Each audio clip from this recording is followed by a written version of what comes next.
Hi, Jackie Garrison, health coach for women over 50, here with day 2 of quitting sugar in midlife and beyond. I am so glad you're here today. Welcome.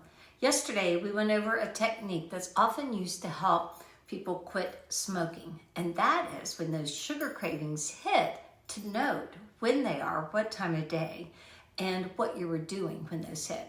And then to give it a 30-minute break.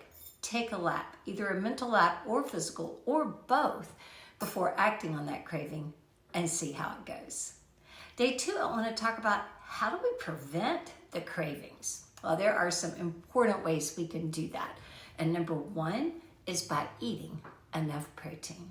Consistently show that the more protein you have in your diet, the more minimized your sugar cravings will be, because protein not only helps slow digestion and stabilize blood sugar levels and keep you feeling fuller longer, it also triggers the reward hormone dopamine in your brain.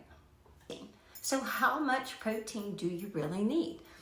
Strive for 1 gram of protein per pound of ideal body weight. Get as close to that as you can, especially if you're trying to lose a little weight.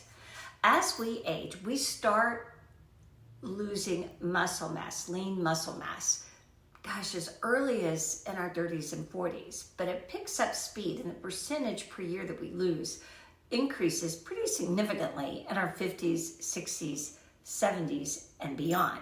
And so what we want to make sure we're doing is everything we can to help keep that lean muscle mass that actually is a major workhorse in our body system for stabilizing blood sugar levels, for protecting our immune system, and for helping all of our systems work stronger and longer. So to help prevent lean muscle mass loss, one of the key components is to eat enough protein. So calculate 1 gram of protein per pound of ideal body weight. See where that puts you.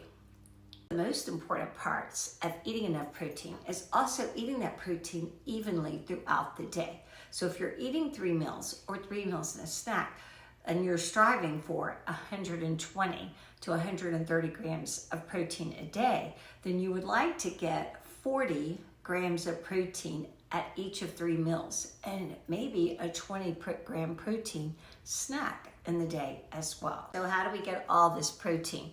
Well, for one, it really helps if you eat animal proteins. Animal proteins have the most complete proteins, which means they include 9 essential amino acids. Most plant proteins are not complete proteins, but they can be complete proteins if they're combined, like rice and beans together can make a complete protein. Quinoa is a complete protein. So the best and most efficient way to get enough protein at every meal is to have, instead of 3 ounces of an animal protein, try eating 5 ounces of an animal protein, and then add a little bit of quinoa or Brussels sprouts or broccoli or another protein-rich plant food with it. Dairy, if you can tolerate it, is also a great source, especially if it's organic, grass-fed. Yogurts, cottage cheeses, and cheeses. I love to sprinkle an ounce of feta or goat cheese on a side dish and maybe sprinkle a few nuts on it to up the protein quantity in a meal.